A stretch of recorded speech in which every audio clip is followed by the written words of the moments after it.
Hi there, welcome to our seventh video. Today I am going to talk about the different platforms that I recommend to use for artists to market their designs. So let's get started.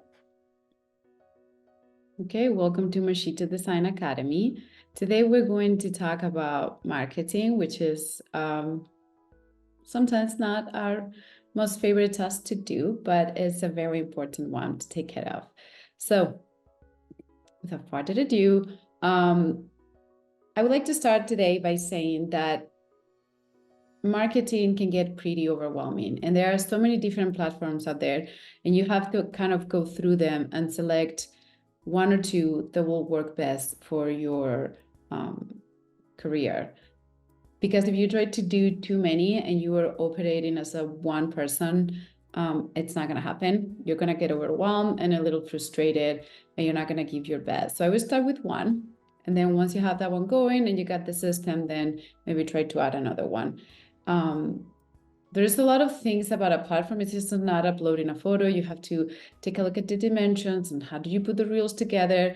And to be honest, a lot of the times I spend 3 hours coming up with a reel, and then the phone crashes and I lose it. And so with that being said, I think the very best one for artists will be Instagram. I think a lot of us are in Instagram.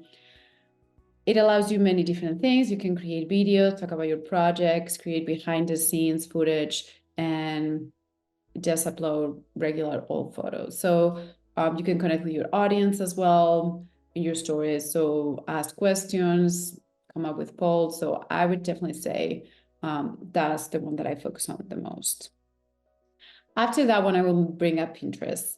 And I like Pinterest because it's not like Instagram. When it's a really old post, it's really hard to find and you have to scroll forever. Instagram works more like a search engine, like Google. So it doesn't matter how old your post is, people can still find it and go through it. So it has a little bit more value in the sense that your postings will not disappear over time just because they're too old and nobody's gonna have the time to go all the way down on your feed. So I like Pinterest as well for that. And I focus my time on advertising there. And there is also Facebook. Facebook is also good because it allows you to create a community, to chat with your audience, and to answer some questions they might have. I don't find that a lot of the people that I target to find me on Facebook, but I still have it.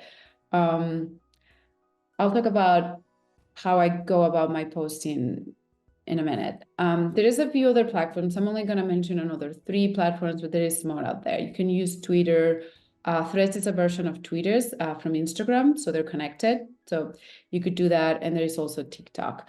I don't find that any of these 3 are great for me. I don't think that just like writing text is a great way of advertising an art business. And I also think in TikTok, even though you might get more views and things like that on your videos, they don't translate into interested customers. I feel like that audience is maybe a little younger and they're there more for the fun. But you have to do your own research and decide which ones will work best for you. And there are definitely other options to consider.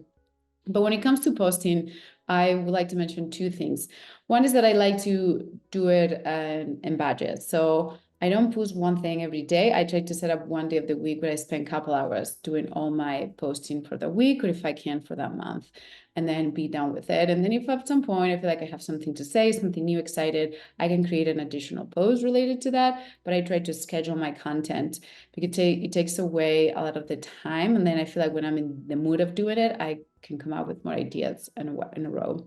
And then the other thing that I've started using recently is the business suite from Facebook, that it allows you to post to both at the same time, Instagram and Facebook. So you can schedule your post. It shows you like a calendar, you select a day, and it gives you the best times to post for your audience. So I find that also pretty nice. And then it allows you to create a post for both at the same time. You can customize them a little bit different from Instagram and Facebook. They don't have to be exactly the same way, but you could do it at once and boom, get those 2 done in one go. So those are the two things that I've done a little bit to help me. When I want to create something a little bit different, I use in the phone, I have this app that is called Photo Collage. There's many different apps like that. So it kind of like lets me create combinations of my photos. I use that sometimes too. And then Canva, definitely Canva. If you want to create a giveaway with a little fun sign, or like even for Pinterest sometimes. I have like some templates that I use, and then you can just like reuse the template and then upload different photos and things like that. So those are a few tools that help me a little bit with the process, and the fact that I already have some templates and things like that, then I can go through them and reuse them for new designs or new things that I want to be talking about. So this is it for today. It was a short one. I hope you found it useful.